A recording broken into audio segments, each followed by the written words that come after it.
Aka so ga masoyan juna, zama na lumana ni da ke mazauna tare. Zama na amana aka so ga masoyan juna, zama na lumana ni da kai mazauna tare. Bismillahirrahmanirrahim. Mai sauraro assalamu alaikum wa rahmatullah.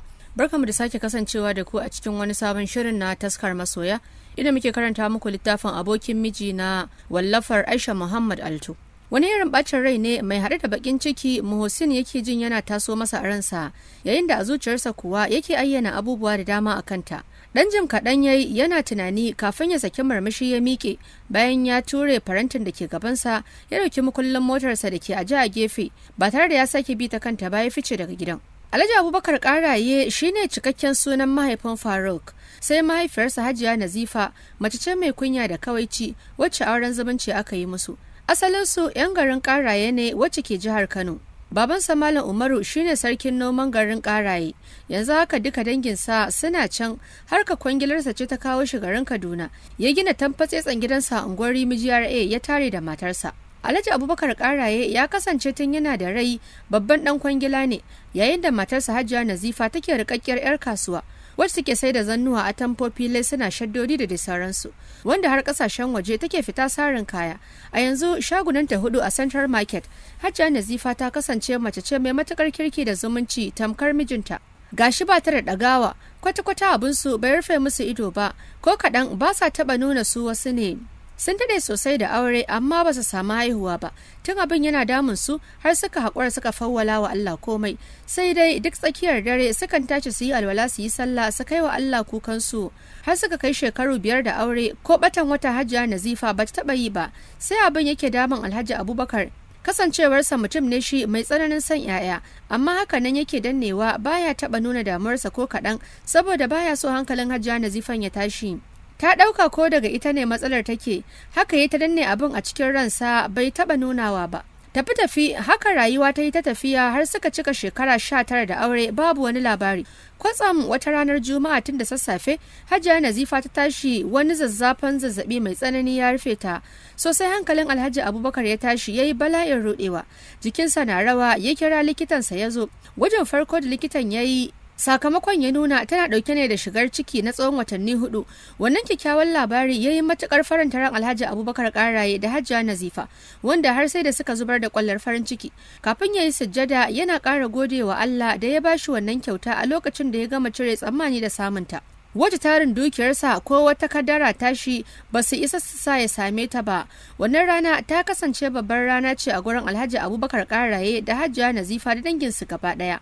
Don babu wanda bai yi farin ciki da samun wannan ciki ba. Tarairaya da nuna tsantsar kulawa su Alhaji Abubakar yake nuna wa Hajiya Nazifa har zuwa lokacin da cikinta ya tsufa ya shiga watan haihuwarta. A ranar da suka cika shekara 20 daidai da aure, ta haifi kyakkyawan ɗanta Faritas mai kama da mahaifinsa sak, aka sanya masa suna Umar Faruk. Faruk ya taso cikin tsananin gata da jin daɗin rayuwa, komai na duniya yana samu saboda ya taso cikin daula da tarin dukiya, ga tsantsar ƙaunar da iyayensa ke nuna masa. Shekarar Faruk ɗaya a duniya Allah ya yi wa kakansa Malam Umaru rasuwa, sosai mutuwar ta girgiza Alhaji Abubakar Karaye da Hajiya Nazifa da sauran danginsu.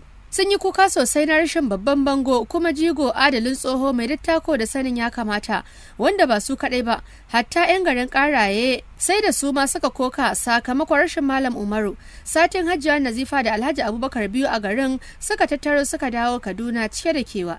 Tafi dai haka rayuwa ta yi ta gangarawa, yayin da abubuwa suke ta sauyawa, inda Alhaji Abubakar Karaye ya sake zama shahararren mai arziki wanda ya mallaki gidaje da filaye da manya-manyan kamfanoni.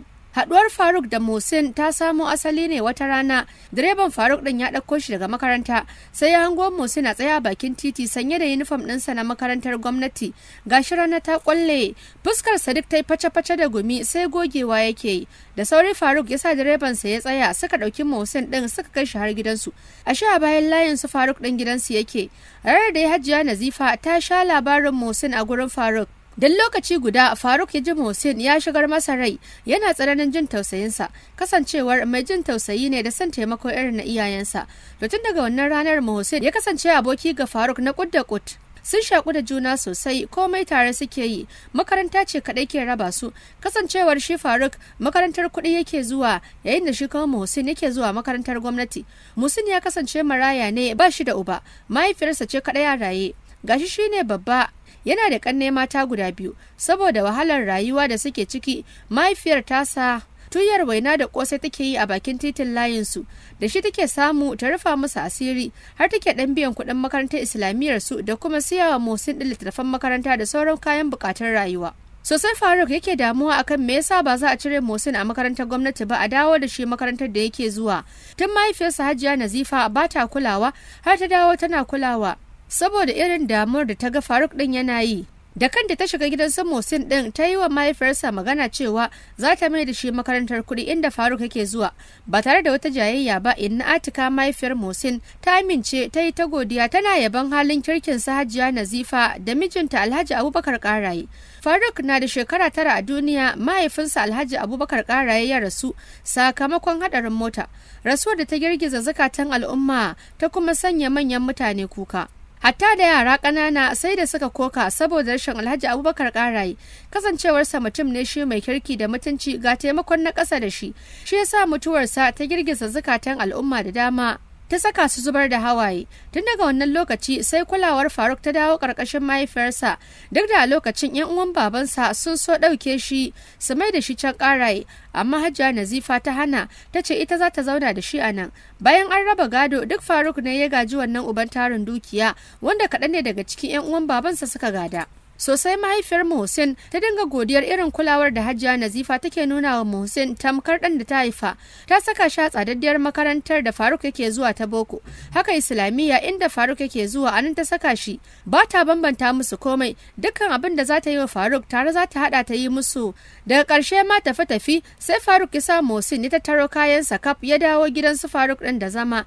Ya kasance Hajiya Nazifa idan ba ta faɗa ba ne sai a dinga cewa duka 'ya'yanta ne, saboda komai idan za ta yi wa Faruk sai ta yi wa Muhsin din, saboda tsantsar shakuwa da abokantakar da ke tsakanin Faruk din da Muhsin.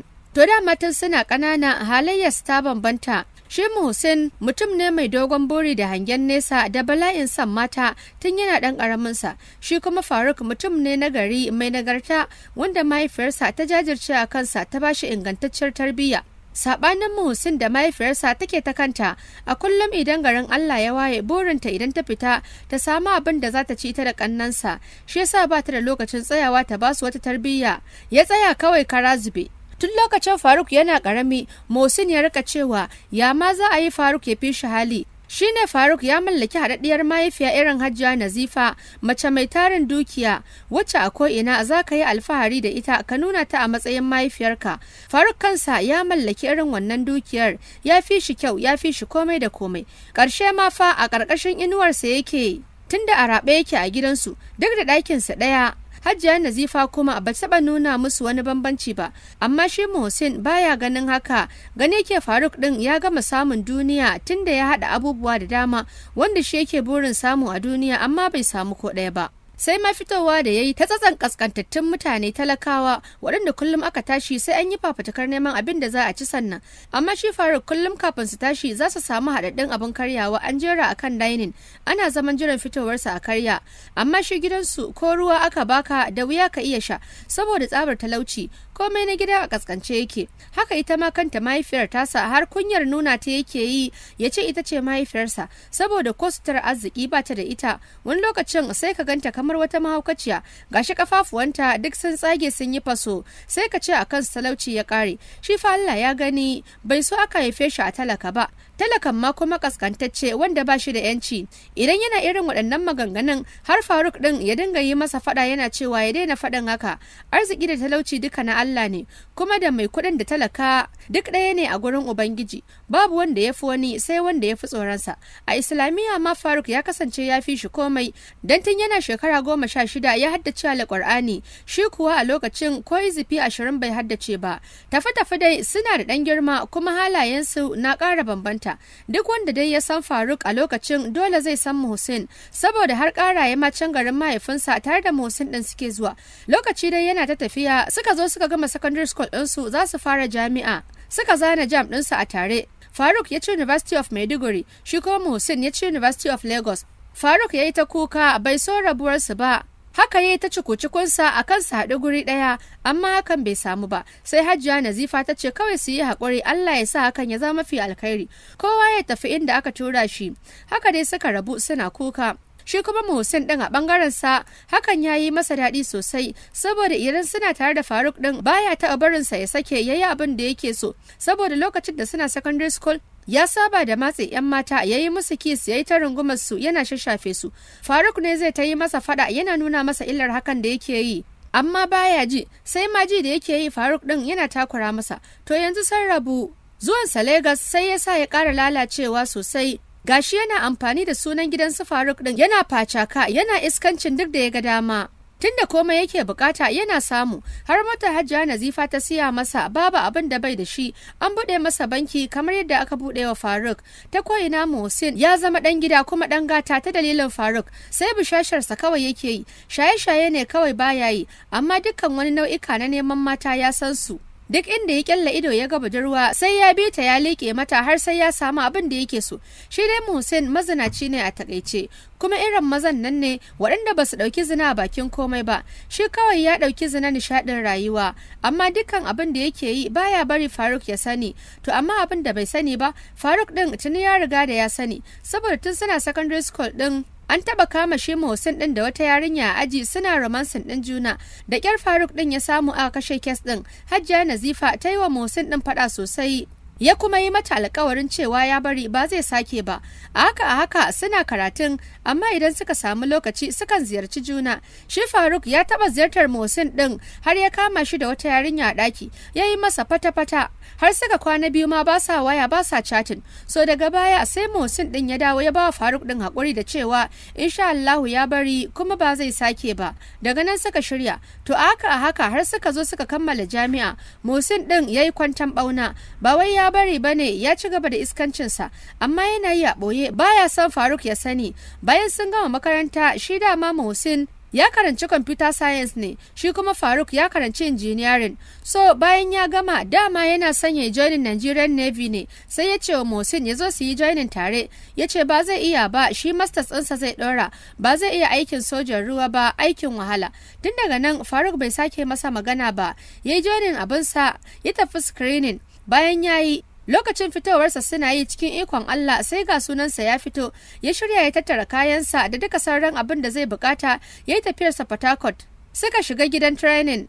Haka dai rayuwarsu ta yi ta tafiya, kowa yana bin ra'ayinsa. Lokacin da Muhsin ya tafi masters ɗinsa, ba ma a nan Najeriya ya tsaya ba. Faruk ne ya ce Hajiya Nazifa ta biya masa zuwa ƙasar Spain, ya je ya yi masters ɗinsa a can. A can ya ƙara lalacewa, idanuwansa suka ƙara buɗewa. Ya yi ta sheke ayarsa, babu abin da ya dame shi, yana ta amfani da dukiyar Faruk, yana facakarsa, yana abin da ya ga dama. Shi kuwa Faruk sai da ya yi wata 9 da sati 2 cif a gidan training, kafin nan suka yi passing out, inda kai tsaye aka yi posting ɗin shi zuwa garin Lagos. Duk da Faruk ya kasance mutum ne shi kadai a can, kuma ya tsinci kansa a aikin sojan ruwa, kuma babu dangin iya balle na baba a kusa da shi, babu wanda idan ya yi ba daidai ba zai gaya masa magana ya ji. Hasali ma kowa harkar gabansa yake yi, babu ruwansa da kowa a gurin, dukkan abin da kaga dama shi za ka yi, amma hakan bai sa shi lalacewa ba. Bai kuma sa shi bin ko ya yi sha'awar dukkan abin da ya ga wasu daga cikin cosmet ɗinsa suna yi ba, balle har shi ma abin ya burge shi ko kuma ya bashi sha'awar yi. Faruk baya shaye-shaye kuma baya neman mata, mutum ne na gari kintsatse wanda babu abin da ya sa a gaba, kuma ya mai da hankali a kai face aikinsa. Sabanin Muhsin da yake can Spain yana tsula tsiyarsa, ya samu duniya, babu abin da ya dame shi sai facakarsa yake yi, babu mai takura masa. A gefen Faruk kuwa, dama kasancewar tun daga gurin training ana musu passing out, ba a bar su sun je gida ba, kawai aka rarraba su zuwa garuruwan da za su yi aiki. Sai da Faruk ya soma aiki da kusan wata 1 a garin Lagos, kafin nan ya samu hutu ya zo gida. A lokacin shi ko Muhsin ya dawo gida daga Spain shi ma. Hajiya Nazifa ta sa wani babban aminin baban Faruk ya nema masa aiki a babban kamfanin sadarwa na MTN da ke Kaduna. Aka ba shi mukamin manaja har ya fara zuwa aiki. Faruk ya samu nasarori da dama ta fannin aikinsa kuma ya taka matakai da dama inda a yanzu har ya kai matakin Lieutenant Commander. Mohsin ya haɗu da Jamila ne a ranar Litinin, ya taso daga gurin aiki da yamma zai tafi gida. Ta ci uban kwalliya za ta shiga cikin gari, tun daga nan suka yi musayan lambar waya. Ba ɓata lokaci Mohsin ya siya zuciyarta da daɗaɗɗen kalamansa na yaudara. Ta gama macewa gaba ɗaya a kansa, sosai yake nuna mata ƙauna da kulawa. Rana ɗaiɗai ne baya zuwa gurin ta zance, kullum idan ya zo sai ya san yadda ya yi. Ya hilace ta ya gama mammatse ta a cikin motarsa, don haka har ya fara ɗaukar ta suna fita.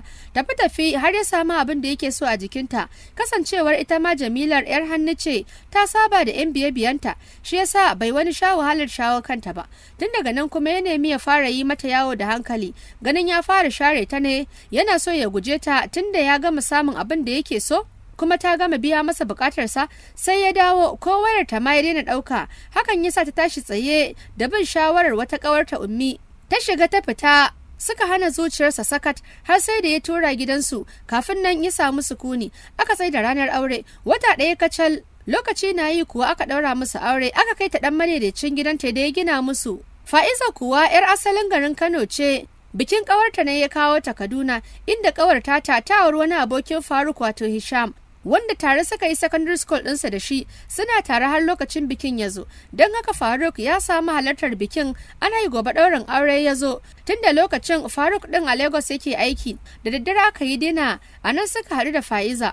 Ganin farko da Faruk ya yi mata, ya ji lokaci ɗaya ya kamu da santa da ƙaunarta, bai yi ƙasa a gwiwa ba ya furta mata, ita ma bata tsaya wani jan aji ba ta amince masa.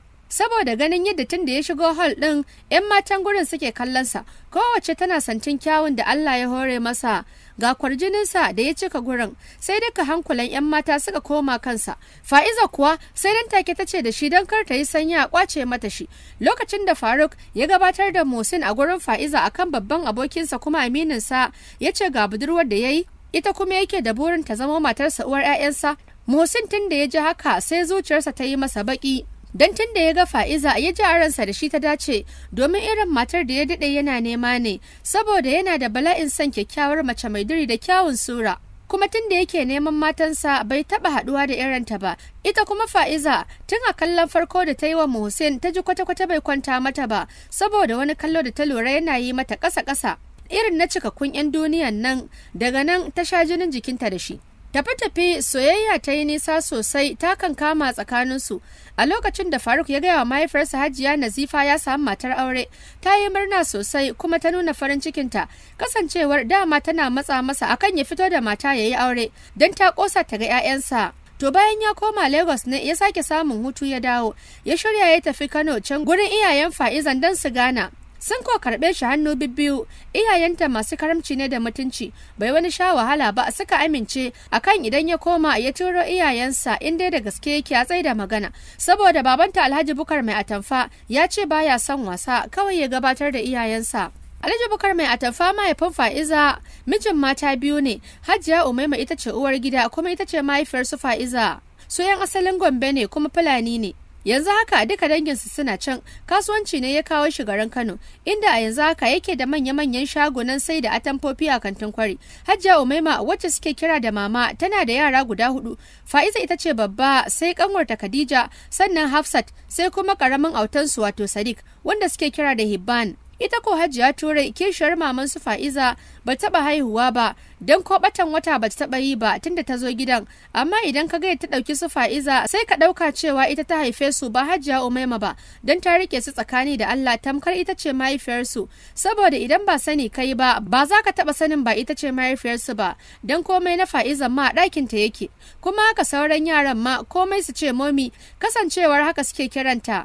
To Fa'iza ta kasance irin ta yi karatu sosai ɗin nan, tunda har digiri tana da shi, nursing ta karanta amma bata dai fara aiki ba tukunna, saboda babanta ya ce ta bari ta samu miji ta yi aure, idan mijin nata ya yarda sai ta fara aiki a gidanta. Tun daga lokacin da Muhsin ya ga Fa'iza yake ta jin haushi, saboda Fa'iza ta cika ta koyina kuma irin matar da yake so ce. Don haka lokaci guda ya ji wani irin mugun so da sha'awar Fa'iza ya kama shi, amma ya rasa yadda zai yi. To sai kuma abin ya yi masa daɗi tunda Faruk yana Lagos, saboda haka dukkan abin da Fa'izan za ta bukata shine yake kai mata. Har aka zo bangaren biki, Muhsin ne kan komai sai dai Faruk din ya ce ta kira Muhsin, ita kuma abin yana bala'in bata mata rai, saboda iyayen Muhsin yayi yawa har mamaki yake bata. Har yan gidansu cewa suke yi kai gaskiya wannan abokin ya cika zakewa.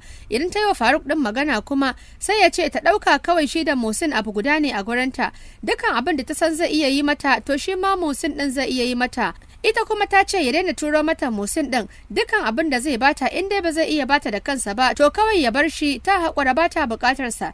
Shi ko Muhsin daɗi yake ji, har so yake wani abu ya faru a tura shi ya je gurin Fa'izan, saboda kawai yana so ya ganta ko kuma ya kira ta a waya.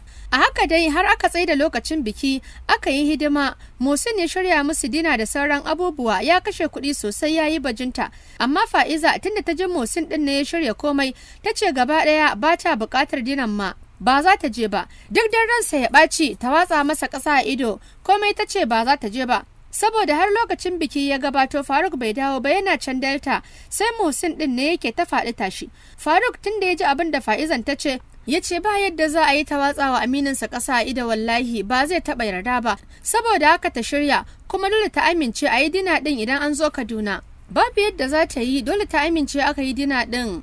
To ko gurin dinan ma haka Muhsin ya yi ta wasu irin abubuwa, ya gura mata idanu ƙuri, dukkan wani motsinta akan idansa. Lokacin da aka ce amarya da ango su fito su yi rawa kuwa, haka ya fito yana musu liki, yana wani shishige mata kamar zai rungume ta.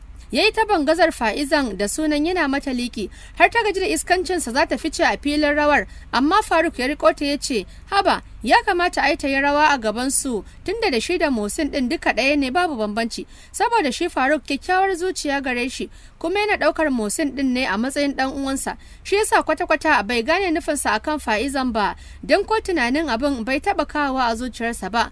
Da haka dai aka gama biki, aka kai amarya Fa'iza gidan angonta Faruk da ke unguwar Malali GRA. An gama biki da kwana biyu kuma Hajiya Nazifa ma ta koma Saudiya, inda take harkar business ɗinta a yanzu, bayan ta yi da Fa'iza akan ta samo mata 'yar aiki, amma ta ƙi. Dan yanzu bata cika zama a Najeriya ba, yawancin kasuwancinta duk yana ƙasashen waje ne. Mai sauraro bari mu dakata a nan, sai ka biyo mu a shiri na gaba. Zaman amana aka so ga masoyan juna.